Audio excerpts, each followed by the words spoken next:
इकट्ठ भी पूरा ठठ वजया होया है। सारी पहुंची रब रूपी संगत दा मैट्रो पंजाबी स्पोर्ट्स क्लब के वालों बहुत बहुत धन्यवाद है। जिन्नी भी संगत आई है मैट्रो पंजाबी स्पोर्ट्स क्लब वालों सारिਆਂ ਦਾ धन्यवाद। ਠਾਠਾ मारदा इकट्ठ है।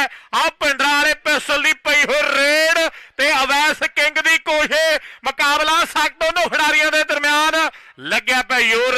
यह अवैस किंग इस वेले नौजवान गभरू कमाल का जफा खेड मैदान लाउंदा होया मेरे वीरो number international Punjabi sports club का।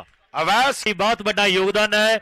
आटो वाहन के रविंदर वासी ते सुखे वासी का एयर एंड ओशन के लैंड के धीरा संधू ते शिंदा संधू जी मिठू जट का किंग टोइंग दे सुखे ढेसी दे शनी ढेसी का आओ फड़िया होया पट कहते अवीस किंग इस वे पहले भी तकड़ा जफा ला गया जे हुण दूजा जफा ला गया ते रिकॉर्ड बना जू मुंडा मुंडा कहते लैंदे पंजाब का आओ ताड़ियां मार दो गभरू लई लगातार 2 जफे लाए वो भी इसे खिडारी एन बल्ले बल्ले कराने वाली गल कर दी है।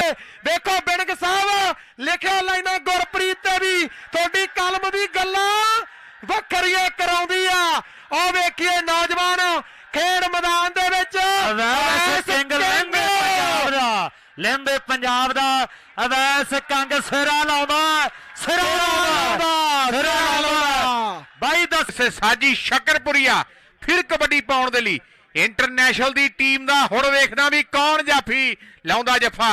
मोहित डींग वालिया कि हरियाणे विच बड़े चर्चे आ तेरी खेड दे ला हुण देखदा भी अवैस किंग जट आओ देखो लैंदे पंजाब दा कि पंजाब भी मेरा है ओ पंजाब भी मेरा है हद्दां तोड़ दिओ सरहद्दां तोड़ दिओ। लो वेखो मारो ताड़ियां लैंदे पंजाब दा मिठू होरां दा चहेता इस समय ला जफा अवैस किंग जट अपनी टीम दे हिस्से कंग दा वाधा करदा होया। स्पोर्ट्स क्लब मनजीत सिंह जी गोत्रा साहब धीरा संधू जी माणो के संधुआ वाले बड़े लंबे समय तो खेड कबड्डी नूं प्रमोट करते आ रहे हैं।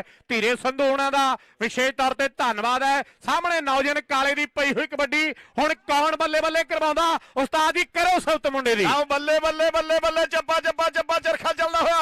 यह अवैस किंग ये नौजवान देखने में घाले पिंड वाला यह फैसलाबादी आ लाहौरोपरिया जिन्ना कि कमाल करदा होया अवैस जट इनू